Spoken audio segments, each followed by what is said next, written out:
There are no story spoilers in this video, by the way. In fact, it's just 10 tips and tricks put together, which hopefully will allow you to get the most fun out of this new DLC. And let's go over all of the core info of it now, as it's completely free and available for you to play right now. So you don't need to own or have played the Dawn of Ragnarok DLC before playing this new game mode. That said, it is a very large download size, even if you've kept your Valhalla game up to date. And even though this will vary for all of us, according to the patch notes, you're looking at approximately 12 to 17.5 gigabytes for the PlayStation 4 and 5, 19 to 26 gigabytes for the Xbox Series X and S, and another big boy, 24 gigabytes for the PC. Now, as soon as you have it downloaded and you have logged in, you'll pick up a new quest in Ravensthorpe where you'll need to build Everald's workshop by just chatting to him, and it doesn't cost any river raiding resources, by the way. It's pretty much instantaneous, and once it's all built, you will then drink a new potion from Valka and jump straight into the realm of Niflheim. Now, in terms of how long this DLC is though, you're looking at approximately 5 to 6 hours depending upon your gaming ability, but you could definitely push that to plus 10 hours if you die frequently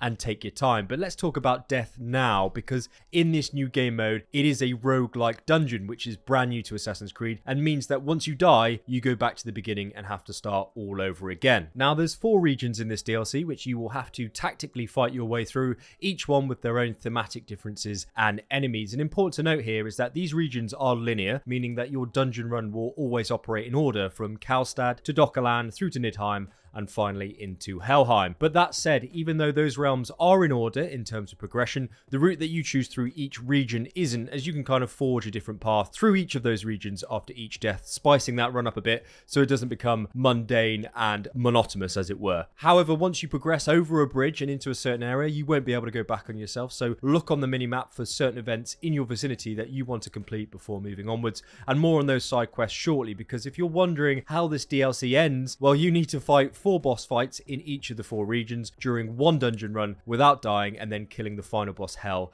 to wrap it all up. But if you do die to Hell, which I've done twice by the way, then you're going to have to start all over again, which I'm going to be honest with you, I nearly threw the controller out the window when that happened for the first time, but also for the second time. But that said, there is also benefits to dying, and it does actually end up making your dungeon run easier next time, and let's talk about that now, because weapons, abilities, health upgrades, and runes that you collect during your first run through will all be reset or lost when you die. In fact, there's only 2 things that remain permanent after you die, and that's your armor sets for one, which I'm going to show you how to get shortly, and number 2, that being skills, which can be earned and kept through a brand new skill tree specific to this game mode. But here's the catch: you only activate the skill tree at Moonin, your Raven Honor's perch at Odin's camp, after you die once. Incidentally, skill points can only be spent after you obtain enough memories, which is one of the currencies you earn from small events, quests, and generally just playing the actual game mode. So let's say that you obtain a lot of memories during your first dungeon run through, but then you end up dying. Well, when you do return to Odin's camp, you can then spend them at Moonin, increasing your overall stats for the next run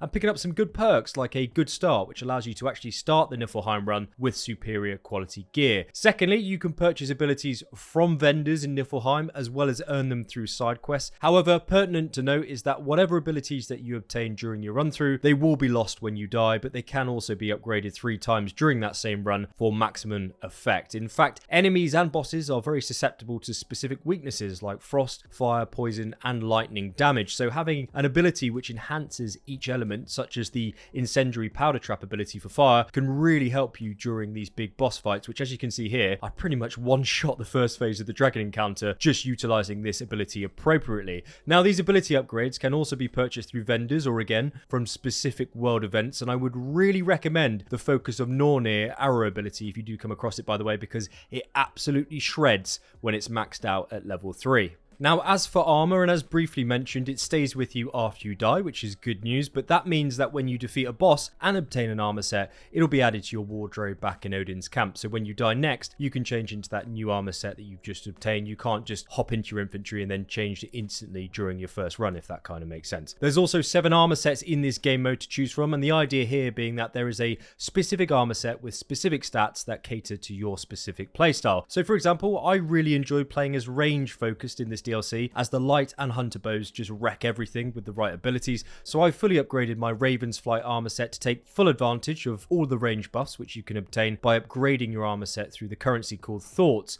This is a rarer collectible to memories, which is also obtained though through defeating big boss encounters and more challenging side events. As for armor set locations though, you do start the game with the All-Father armor set, and then you go on to obtain the Raven's Flight, Einherjar's Valor, and Deathseeker's trappings from the first 3 boss encounters. You can then earn the Draugr's Toll, which is earned via a side quest located in Nidhogg, whereas the Dwarven Defender armor set is earned by completing Hell's Treasure in Dockerland. And by the way, if you have found this video helpful or informative so far, please do leave a very swift like down below. It only takes 2 seconds and it genuinely really helps me out on YouTube, so thank you very much. Now, weapons are a little bit different because unlike their gear sets, they don't persist through death, and they will be lost after you die, and they aren't in specific loot locations when you go for your second run. That means your starting equipment, specifically your weapons, end up being completely randomized. So I could actually start my run with an axe and shield, whereas you could pick up 2 daggers, and the only way to earn new weapons is by completing these cursed chest events or purchasing them from hidden and wandering vendors. They can also be upgraded by spending your coins at those same vendors you purchased the weapon from, or by specific weapon upgrade events that you can find on your map. Now, the max upgrade tier is Divine, by the way, with legendary weapons being a tier higher, but we can't upgrade to that level, if that kind of makes sense. And I know I just said that you can lose your weapons when you die, but there is a very sneaky trick you can actually do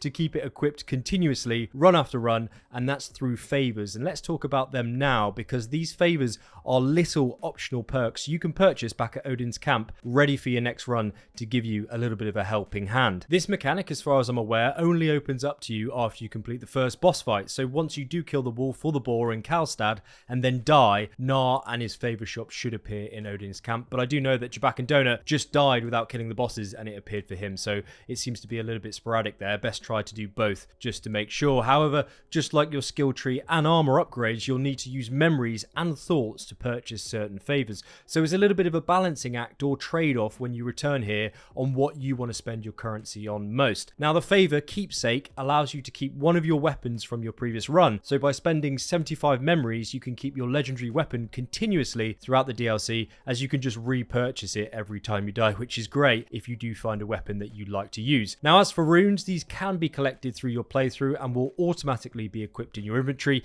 These have a big impact, by the way, so it is worth completing side quest events to obtain them, but unfortunately they will reset when you die. Now, when it comes to side quests and activities, there is a huge amount in this DLC, and even though they are optional, I would also highly recommend not skipping past them, as you're going to find your boss encounters very challenging if you do so. On the map, you're going to come across cursed lockboxes and hell chests, which are encounters where you'll need to eliminate all enemies in the vicinity to actually open that chest. And if you look at your minimap beforehand and hover your icon over each of these locations, it's going to inform you what upgrade will be available for you to complete on the basis that you've actually completed one of these specific events before. Otherwise, you won't actually see that icon on your minimap for the first time. Now, I do think it's a really good idea to hoover up every single health upgrade event that you see on your map. The more health that you do have during your dungeon run, the easier everything becomes, as there's no rations in this game, just elk shrines that replenish your health, which do have their locations reset every run, so you could go a very long time without actually getting your health back up to 100%. There is also these Stally events, which are fighting encounters that keep you in this kind of force field where you'll have to defeat all of these waves of enemies to exit. You genuinely can't run away, by the way. You're trapped in.